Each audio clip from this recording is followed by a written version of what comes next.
Okay, welcome everybody to Indivisible Text Ledge Live. Today's October 7th, 2020, and we are very excited to have a special guest with us, the Texas LULAC State Director, Rudy Rosales. Rudy, thank you so much for joining us today. Well, thank you, Alexander, for having me. Well, we are coming together today because LULAC, Texas LULAC, the League of Women Voters, and other individual voters and organizations filed lawsuits against Governor Abbott for the decision to limit the drop-off ballot locations to one per county.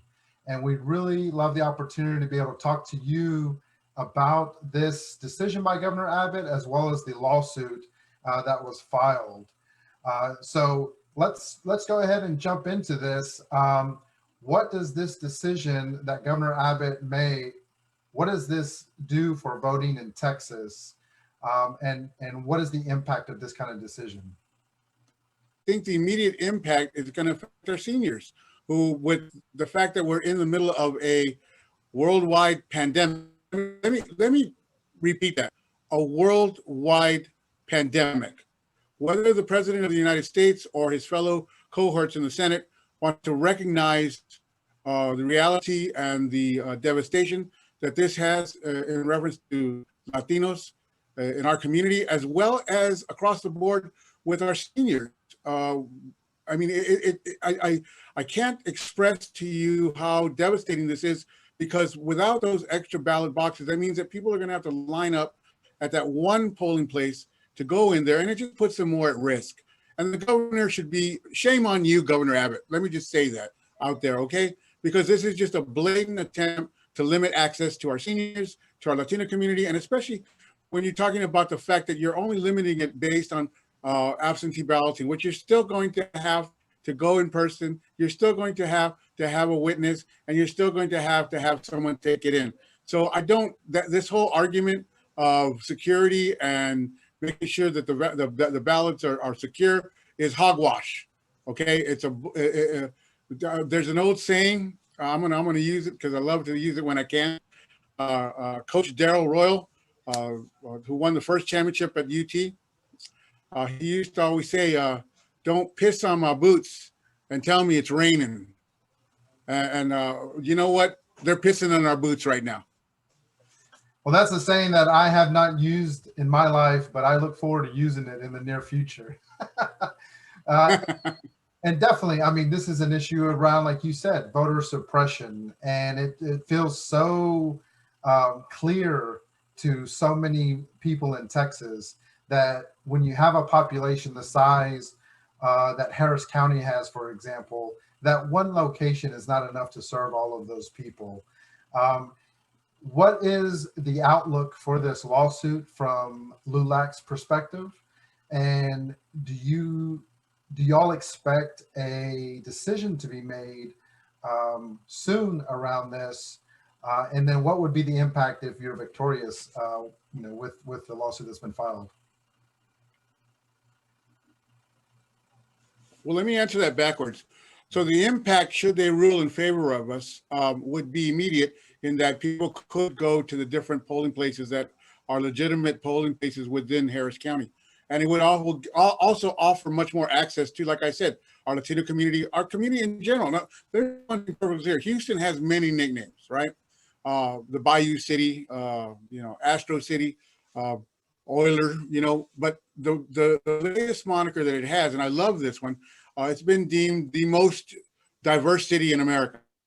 And those of us who've had the pleasure to be to Houston, Texas, know that's a fact. You've got Asian American, African American, Hispanic American.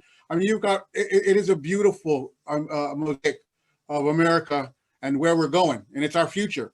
So for the governor, in his ultimate wisdom, to target Harris County, Mr. Abbott, we see you and we see what you're doing, and we're not happy, and we're gonna cross broken glass to vote. You're not going to stop us, and you're not going to deter us. Now, as far as the outcome of the actual lawsuit, I'd love to have a crystal ball and tell you.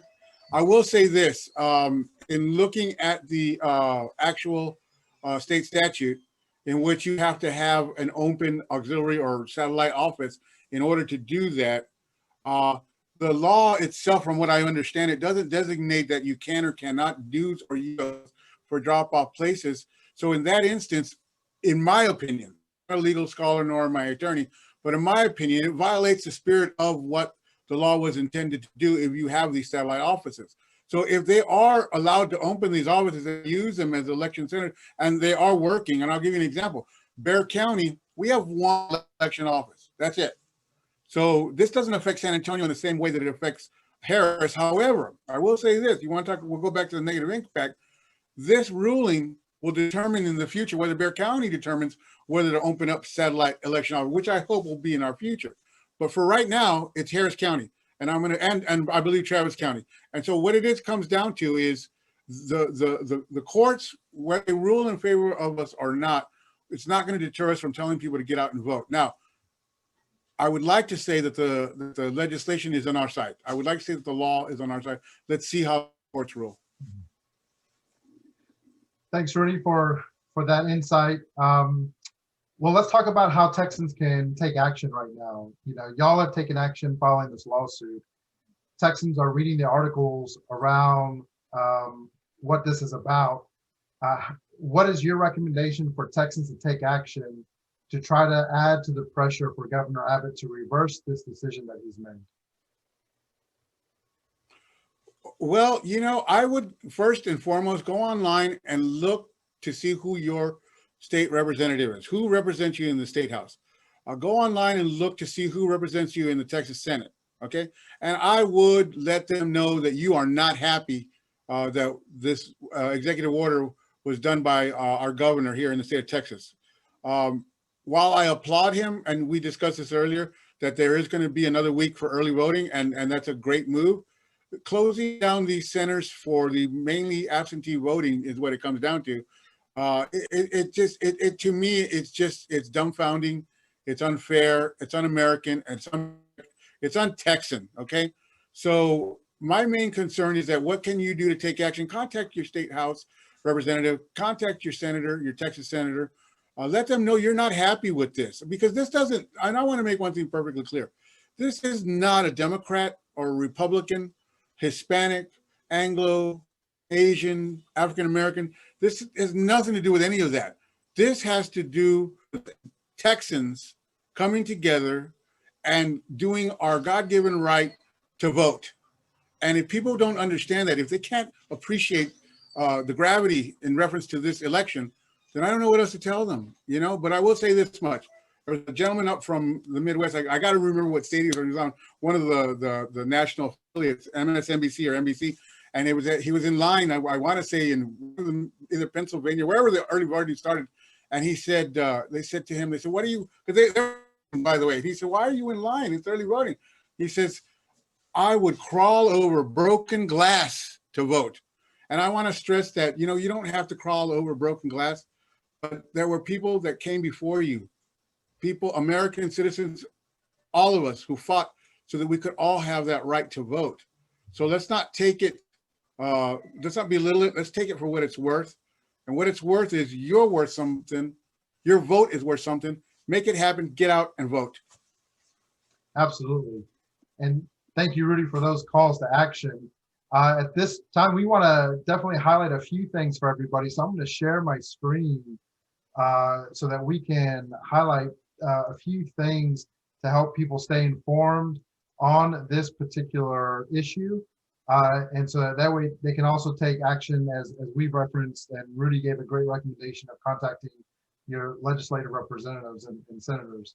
So Texas Monthly had a great article about this and just talked about how voter suppression looks in Texas and why this needs to be looked at by Texans and seen for what it is. We also want to just highlight the Texas Tribune article that announced the lawsuits that were filed by several organizations, including LULAC and Texas LULAC. And within their article, they had the lawsuit that was filed. So you can click on that and really see what is being argued here and what's being filed against Governor Abbott. Lastly, I want to add to a couple of those actions that Rudy shared with all of us. On our Indivisible text ledge site, we also are encouraging people to call the governor directly. Call him directly and let him know that you want this decision reversed.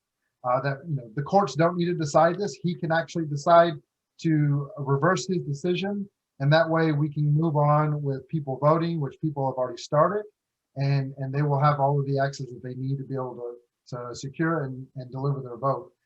And then lastly, if you go to Indivisible Austin, which we have the link in our post, you can use their tool to write a letter to the governor, and that will allow you to share your thoughts and your desire for the governor to reverse this. And so in everything we talked about today, the key around this is voter suppression. We should all be united in trying to eliminate voter suppression in Texas, because the size of Texas, the impact that Texas has, we need everybody to vote, to have their voice heard, so that we have the representation that we want to have in Texas. Rudy, I can't thank you enough for joining us today to highlight this lawsuit, this effort that LULAC has joined to try to fight for Texans' rights to vote and to have the access that they need. Are there any additional comments you'd like to share before we end our conversation today? Well, Alexander, I just want to say, I want to shout out to you and thank you for giving me the opportunity to come on your forum and to, get the message out to Texans. Don't be intimidated. This is old school. All I keep thinking about is my grandfather, and I keep thinking about my grandparents. I'm seventh, eighth generation native Texan, and they went through an era where no Mexicans, no dogs allowed, and so where they've been and where we've come is a long way, but the struggle continues and we cannot relent.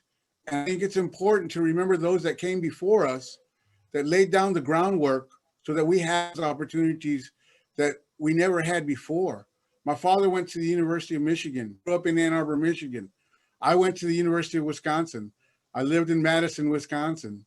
I got to tell you, these are opportunities that weren't afforded to our great grandparents, and we need to look at these opportunities as giving back our community so that those that come behind us also have those opportunities. I think Michelle Obama said it best. We don't go through that door of opportunity to then shut it behind us. So it's our job to keep that door, those doors of opportunity open for all that come after us. Our children, our nieces, our nephews, our sons, our daughters, we got to keep those doors open. Well, Rudy, thank you so much. And I agree, that's such an amazing message, and that we all have a part to play to help the transparency and the opportunities to vote in Texas remain the same and continue to improve. Thank you again for joining us today. If anybody has any questions, put it in the comments. Let us know if there's any information we can get for you regarding this issue, and definitely take action and be a part of the solution so that every Texan has the access they need to vote in this all-important election. Thanks, Rudy. Really been great talking to you today. Thank you, Alexander.